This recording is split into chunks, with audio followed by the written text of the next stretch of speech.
Yeah. So shall we get started? Mhm.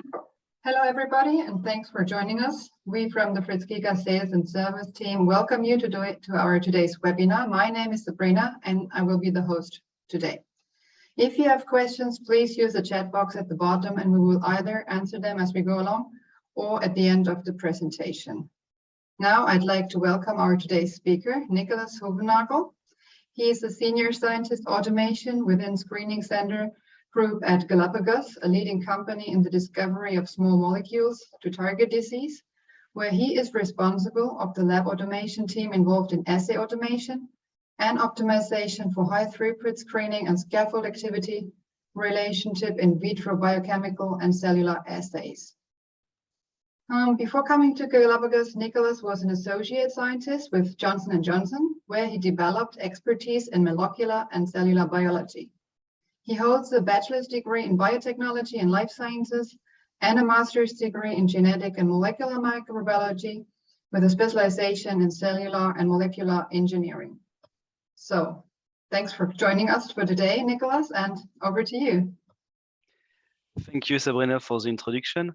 And thank you everyone for joining this webinar today. So today I'm going to give you a presentation concerning assay automation approach for multiple assays in parallel, and I will especially focus on the NanoBret target engagement assay. So first of all, I'm going to give you a small introduction of Galapagos. Then after, I will guide you through our robotic platform system, and especially the one from ARS Biosolutions, what are the activities and the design. And then after, I will explain a bit what we have done for the NanoBret target engagement assays, about the technologies, the assay automation, and the challenges and optimizations that we had to go through. So first of all, who we are. So actually, we are a biotech company who is looking for and developing innovative medicines that will improve people's life. And so we are focusing on two main disease areas at the moment, inflammation and fibrosis. And so we have three sites with two research sites located in research in Mechelen, in Belgium, and also in Paris, Romainville. So about ARS platform activities and the design, what are we doing? So today I'm going to focus mainly on the screening activities, but we are also taking care of target discovery and validation activities. The first point is a high throughput screening campaign. We are performing biochemical and cellular base assays in 384 and 1536 format. We are doing also scaffold activity relationship, also biochemical and cellular assays, but mainly in 384 format. And the aim there is to test new molecules to identify more advanced molecules in a drug cycle.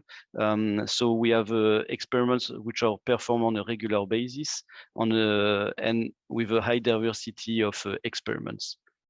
And the third point is the target discovery and validation, which we start at the beginning of the drug cycle, where we are using siRNA, adenovirus, and primary cells to identify new targets to work on. In our automation robotic park, we are working really on a regular basis on parallel experiments. Actually, it's on a daily basis. And also we are covering a multitude of assay readouts and technology. It can be high content-based assay, Lantascreen, iBit, NanoBret, ELISA, and so on. So it's quite diverse in terms of assay readouts and technologies. So within this robotic park, so a couple of years ago, we have selected the Certus Flex, and I'm going to give you a bit of flavor why we have chosen this device. So prior the Certus, we had a lot of difficulty to dispense reagents in low volumes, less than 2 microliters. We had also regular cassette blocking because we are using a high diversity of reagents, but also substrates, enzyme, proteins, and this can lead to a blocking of these cassettes. Also, we had the limitation of running parallel experiments to increase our throughput and our flexibility because of the device capability. So then in 2017, we have looked at the Certus Flex, and we have identified that this device was really a great and flexible device, and also very modular. Because you have 8 solutions that you can dispense within the same device. It can be the same solutions or different. And also the working volume is really large. You can go from 500 nanoliters to 50 microliters. This was our target volumes that we were looking for, and the Certus could really cover these volumes. Also, we were very interested to dispense on top of cells because a lot of our assays are cellular based and with live cells. So it was really critical to have something, a device which was capable to do that. During this demo, just to give you in a nutshell some information about this demo, we did some comparison between manual experiments and experiments performed with the Certus. So in this graph, as you can see, we have performed a biochemical assay and we have evaluated the pharmacology of several small molecules, and we compared the activity in the manual mode, meaning in high volume and all the steps manual, versus the addition, everything was added with the Certus and in much lower volume, between 2 or 3 times less. And what you can see is that we have a very nice correlation across the different compounds tested between the two way of working. That was already one very good improvement. And also what we have observed is that we performed some pilot screen in 1536, which was the next barrier for Galapagos to achieve. And we were able to do that in an easy manner using the Certus. So since then, what we have done with the Certus and thanks to the Certus was to implement a 1536 high throughput screening campaign in biochemical and cellular assays, parallel experiments, and I will go through it a bit later with the nanobread target engagement assays. Also increase the diversity of assays, because the diversity of assays also means different type of liquids. And since then, we have been quite active in purchasing Certuses. So now we have 5 Certus integrated, and some more that will come, and 1 standalone that we are using for assay development part. So we can write protocols, test if the Certus is suitable for our needs, and also if we have new assays, and also to be able to create new liquid class and new templates that can be applied to our automation system afterwards. So just to give you a flavor of what is the robotic park at the moment at Galapagos in Mechelen, so in Belgium. This is just focusing on the screening robotic park, but we have also automation system for target discovery activity that is not presented today. But so first of all, we have a part for compound preparation. So we have a storage with 500,000 small molecule, which is combined with an eco system. And so thanks to this, we can prepare our plate in a ready-to-use manner. Also, on top of this, we have flexible carts that can be mobile and flexible, where we contain Certuses. So we have now 5 Certus integrated, 3 on a main platform, as we call it, and 2 on carts which are separated from the platform. And so this platform, this little platform there, allow us to do high content assays and biochemical assays independently of the main platform. But if needed, we can bring this automated automation system on the main platform thanks to docking stations. Also, we can plug, like I was mentioning earlier, multi-mode readers or high content imager. And so we have our main platform where we have a high usage of the Certus. It's a dual robot arm system, and we can perform experiments from A to Z. So from example, for a cellular point of view, we can do the cellular incubation, do the cell seeding with the Certus, perform some trigger additions, and all the steps which are needed to perform the readout. So we have 3 Certus for the dispensing. We have plate washers, blue washers. We have tip-based pipetters. And also we have a sealer, desealer, centrifuge, and multi-mold readers. So it's quite a diverse composition of devices that allow us to have a high flexibility and a high diversity in terms of assay types. So to give you an idea of the capacity of these platforms, actually we are able to do 8,500 plates per quarter with 6 runs per week of running days and about 12 hours of running time in average. One of the recent investments linked to the Certus, we were really interested by cleaning stations concerning the micro valve. Why? Because when we were doing manually before the station, we had a lot of blockage. About 20 to 25% of the case, we had a blocking before using the valve or after. And also we had an intensive and very long manual procedure. And we had to do that for up to 20 valves in a day. So you lose quite a lot of time to clean the valve.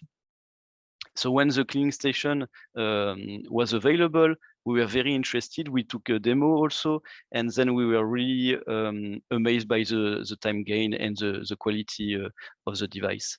So then we purchased one, and we made 3 protocols. One, it is for the daily cleaning. So we use it with NaOH and ethanol, and we flush dry the ethanol afterwards to make sure that it doesn't complex or denaturate the proteins, for example, before use. And then after we had 2 deep clean protocol and a sonication. This is used after experimental use. And in this case, we are using different solutions which are a bit more aggressive to get rid of the clotting. The first one is tergazime, which is an anionic detergent with a protease enzyme. And so thanks to this, it will be able to digest the residual part of proteins, for example, that you can have in your valve. And then after we do, we perform a cleaning step with some NaOH, acetonitrine, and formic acid, a bit like in a mass spectrometer system, to really make sure that we clear out any kind of dirts. Afterwards, we also use ethanol, and we do a dry flush, so then we can reuse it for the day after. The advantage, of course, is definitely the walk-away time. It saves us between 3 and 4 hours per week minimum. And when we have larger campaign of screens or parallel experiments with more than 20 valves to clean, you're going to save much more. But also it brings a standardization in the cleaning procedure. If you do it by hand, it's going to be different from person to person. And then we have observed a very clear improvement of the cleaning quality. And definitively what we have observed is that it reduces the valve blockage by 70%. So it's a very big improvement for us. Of course, you always look at improvements. And so for us, what could be very handy is to have more than 3 source bottles to allow to perform our cleaning protocols in maybe only 1 steps. Also, we have noticed that the sensitivity about the pressure is something to take care of. And also the bottle type that you are using is quite sensitive as well. So now I'm going to focus more about the assay automation itself, and like the case study of today is going to be the nanobread target engagement assay. So to give you a flavor of of the experiments. Actually, it's good to start with the in vitro assay cascade for a kinase-based project. We have quite some project base which are kinase orientated within Galapagos, and every time we start with a biochemical assay to do a kind of a screen of activities and target engagement, but on a biochemical level.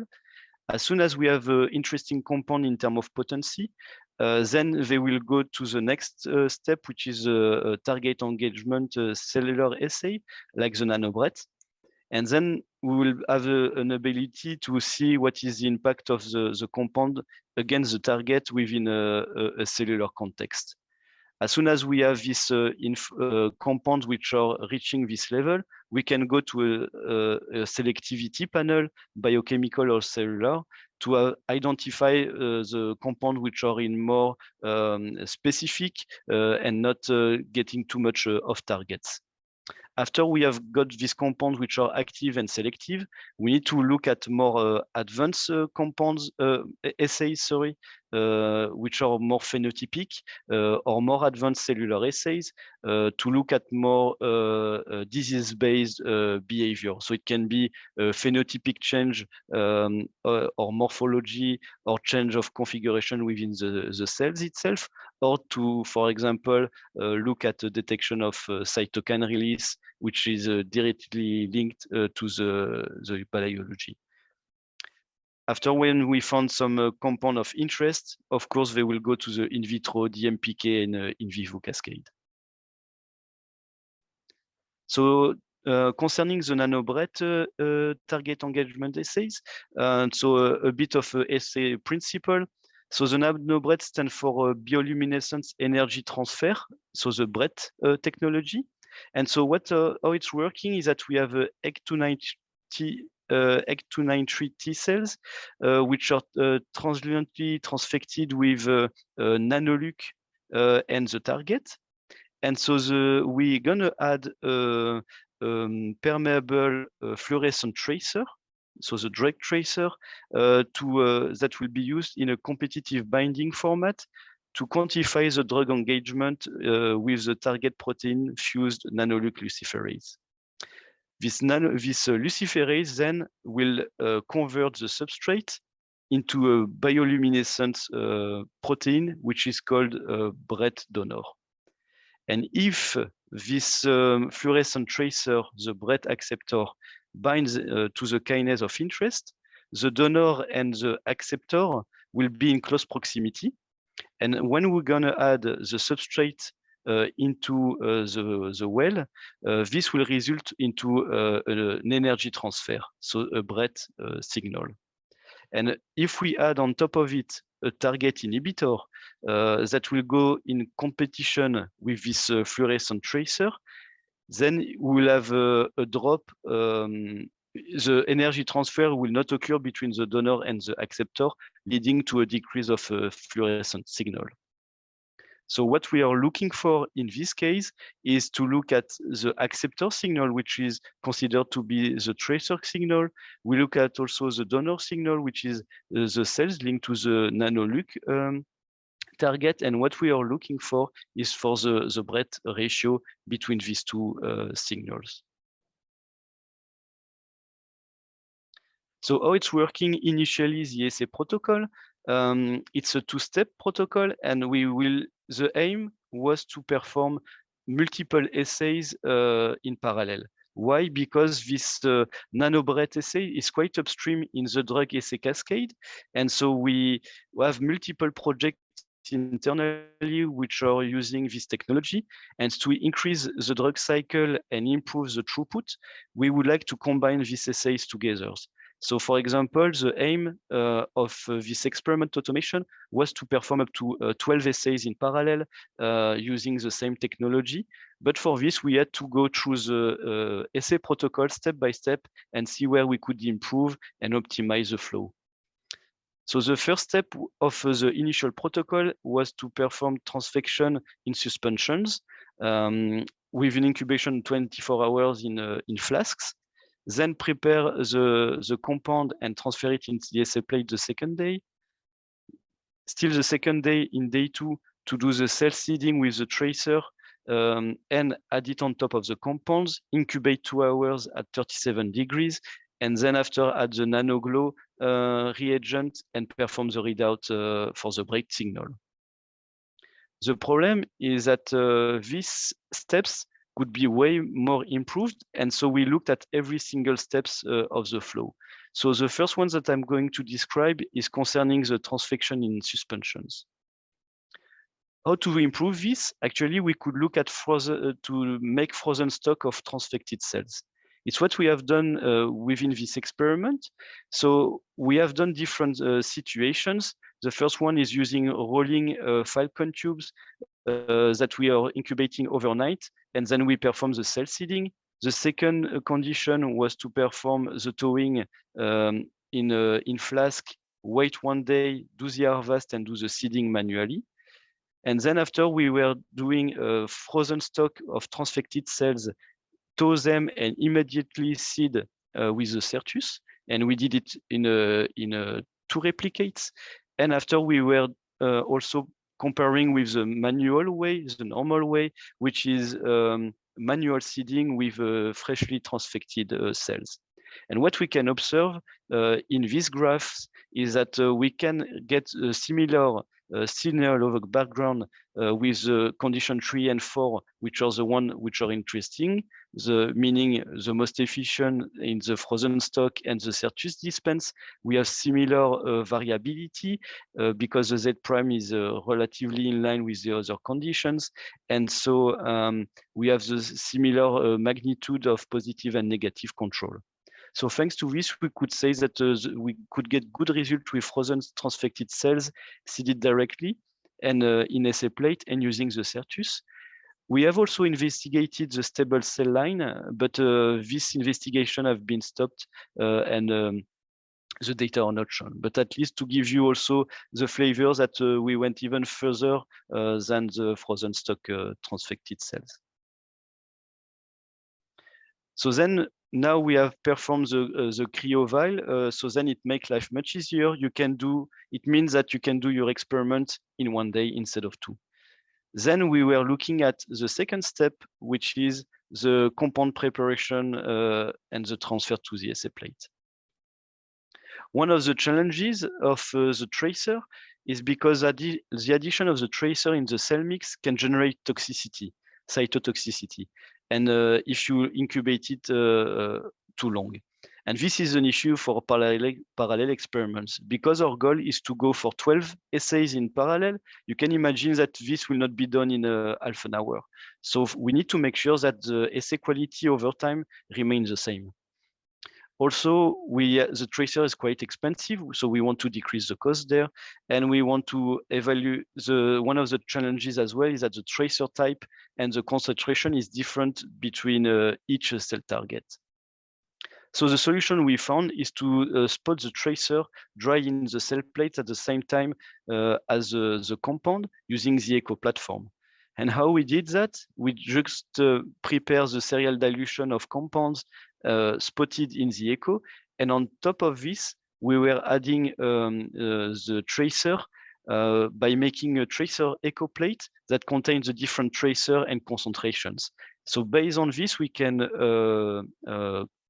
request the scheduler to create combined spotting steps, so it saves times, but also we are able to perform spotting at different concentrations and different type of tracers, because we can determine in the ECO which location or tracer is located in the plate. So it's really efficient and it saves a lot of time. So we could say that we have optimized the automated approach to use the ECO for preparing multiple nanobreaths together. So in this optimization, we are one step further. We can see that now we can prepare upfront the compound plates and the tracer together. We have also improved the cryo vials. Now we need to set up, it's to automatize the experiments and still think of these parallel experiments. These have been quite a challenge because we have to do up to 12 essays in parallel. However, thanks to the Certus, it has been and it is still a very key player in different essays, but also in the nanobret. Because actually, thanks to the capacity of the Certus to dispense up to 8 solutions which are independent, it allows us to use 2 Certus for the cells dispensing, and we use 1 valve per cells construct. And after, we can also dispense the nanoglow, which is the next reagent after the cellular incubation. The challenges, like I have mentioned earlier, is to combine these 12 assays in parallel, but also keeping the critical timing and avoiding delay between plates. Because if you have a change, if you don't have a respect of the critical incubations times, you can have shift in pharmacology between plates, and this can be very dramatic if we are working in biological experiments. So we need to make sure that we find a way that everything is under control. Also, what is very important is that the cells cannot stand forever on the platform, so we need to make sure that the cell seeding is done as fast as possible. What we have done, and what you can see in on the left side of the slide, is a part of the Celario protocol, so the scheduler of ARS software. And so what we can see is that we have made 1 thread per cell constrict, and each of them will be linked together at a certain time. This is critical to be able to perform multiple assays in parallel. So you can imagine that you have 16 threads like this, and they are all merged together to be working all together. What you can see also is that we have the different steps. So the dispensing of the cells, the incubation of 2 hours, the addition of the nanoglow and the readout, which are the most streamlined tasks of the assays, and they are well and properly orientated on each of the assays to make sure that they are all aligned to be able to do a parallel workflow. And so thanks to this assay automation and optimization, we were able to set up to 12 assay nanobret in parallel, and also 16 plates per assays. So you can imagine that we can do quite a lot of experiments in only 1 single day. And we use that on a weekly basis. So that was nice. We have a concept. We see that it can work. However, we need to also prove that the automation is working. So like I was saying earlier, we have different readouts. We have the acceptor, which is more for the tracer, the donor part for the cells, and the breadth ratio. What we have observed directly is that at the beginning, we had a cell seeding priming effect, and I'm going to go through it afterwards how we have fixed it. However, for the rest, it looks quite acceptable, because when you look at the blue dots, it's the sample population. The positive control, which is green, they are quite in line between each other, not too much variability. And the negative population is well aligned with the sample population. Also in there, what we looked at is in terms of assay quality, so the Z prime over different time points, because what is very important to look at as well is, because we perform multiple assays in parallel, we need to make sure that our assay is stable. And so if you have 12 assays in parallel, you need to make sure that the first assays have the same quality as the 12th assay. And so for this, we need to make sure that we take care of a stability test. So we test the same condition of compounds, but on different time points, to make sure there is no drop of quality and window. In this case, for this target, it was in line over the 2 hours of testing, and also in terms of quality of Z prime. We looked as well on in terms of IC50, the pharmacology was in line over time.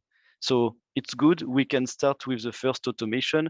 It looks good, but the problem was still the high cost and the very long time of running. So we still had to optimize this. So how we did the reduction of cost and the time?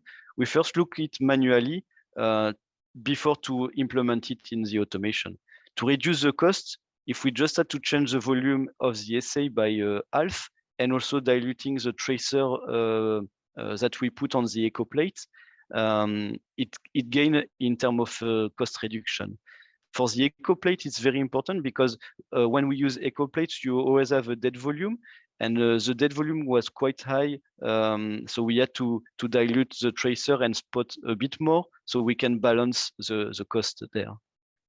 We also reduced the readout time, and this was very straightforward to do because we just moved to filter-based readout to a combination of mirror and filter-based on the Envision. So we decreased by 2 the time.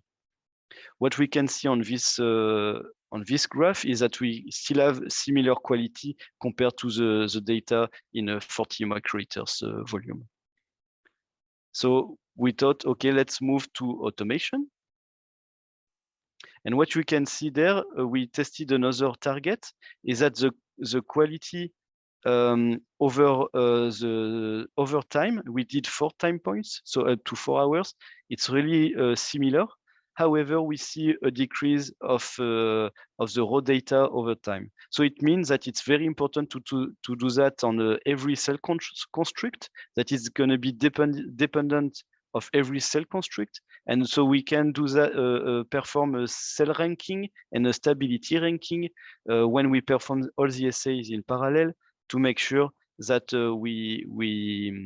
we have a stable activity for every and good quality for every single assays. Also, we looked at the pharmacology, and after 4 hours, you really see everything is completely in line over time. So we could say that we have reduced also the time and the cost, and it's also suitable for automation. So also we had some challenges doing this assay optimization. We had a lot of blocking of the Certus valve. So this was also the case even if we were using the cleaning station. But what we have observed is that if we were doing the cleaning station, it was very, very important to finish with a very strong drying of the valve, because if you have residual volume, the cells can die. And also what we improved is we improved to have elongated drying on the Certus valve cleaning station. We also added a flush manual with PBS just before to put the valve in the Certus to avoid to have any shock of the cells. And we also pass the cells suspensions through a cell strainer prior usage to avoid any clotting of cells. And this we didn't decrease the amount of cell amount within the solution. Also, we had priming issues that I have shown you earlier, and how we did the improvement. We made a custom multi-stirrer for and bottle holders to avoid the cells to settle, because we prepare all the solutions up front, and so we need to make sure that all these cells are still under suspensions for the cell seeding.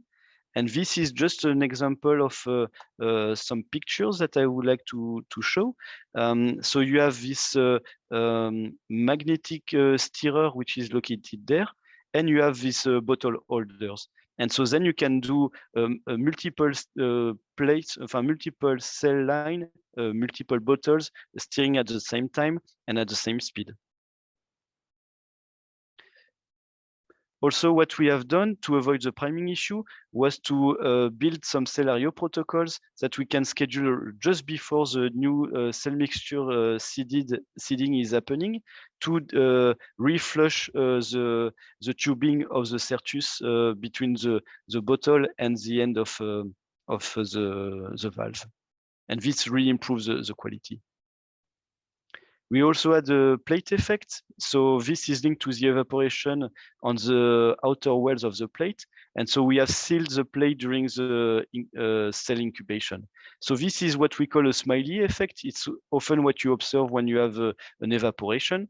And so with the sealing, you can see that it's really straight and back in line. We have performed also one of the challenges also is the site availability during the large run. And so because the cells are kept on the platform for several hours, so to avoid to have any pH instability, if you add EPS in your culture medium, it will improve also the cell viability to keep the pH stable. You can also put, it's what we are doing as well from time to time, to add a custom heating system to keep the cells at 37 degrees. And we use a kind of water bath, which is connected with tubings that you can surround your bottles around the Certus. And also we, like I was mentioning before, we perform some stability test experiments to rank the assay per stability. So thanks to all this optimization, this is the final assay protocol.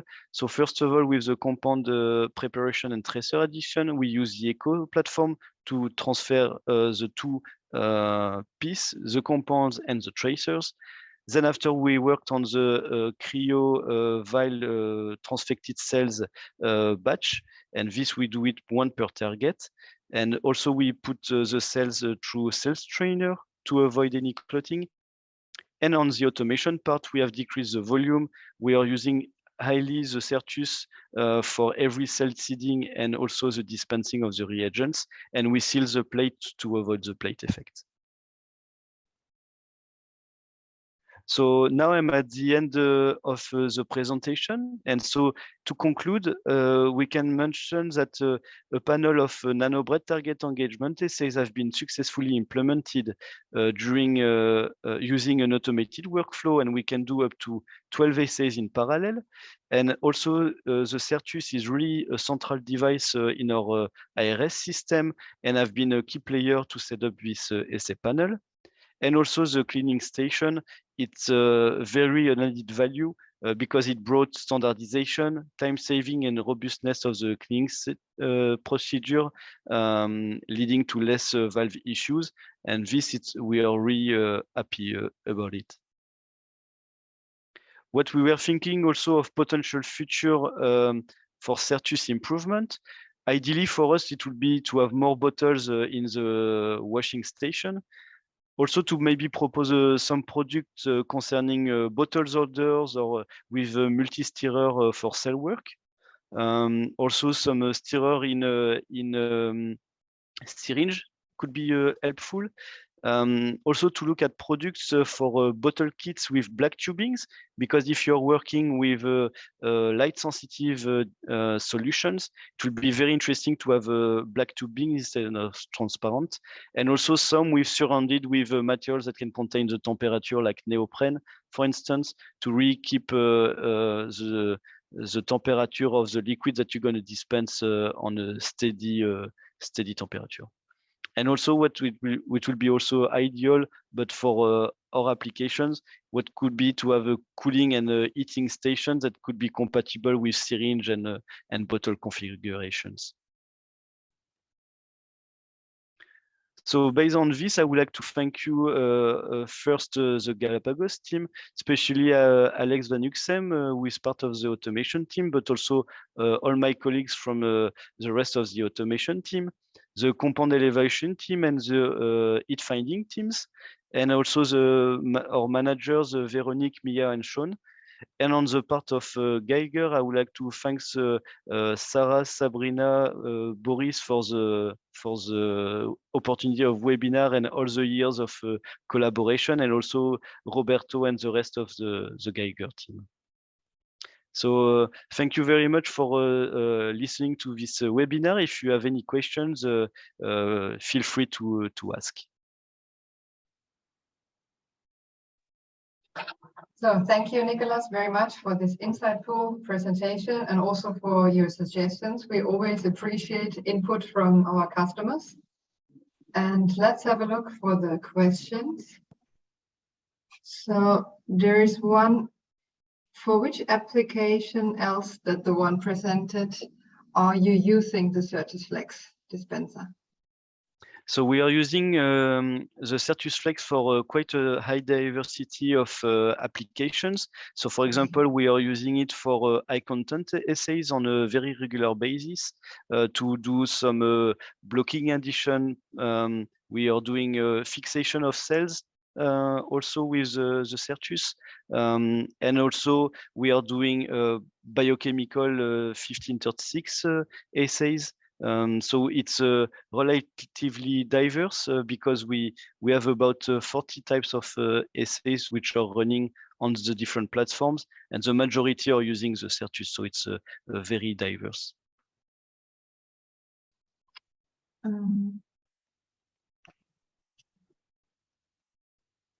Let's see. Oh, it's not working. We've got another question come in. Are you using multi-valve dispensing? And if so, for which applications, Nicholas? So yeah, for the multi-valve dispensing, what we have tried to do in the past is, for example, to speed up the throughput and the flow, was to indeed use the multiple dispensing capacity of the Certus. So to combine, for example, 8 dispensing at the same time.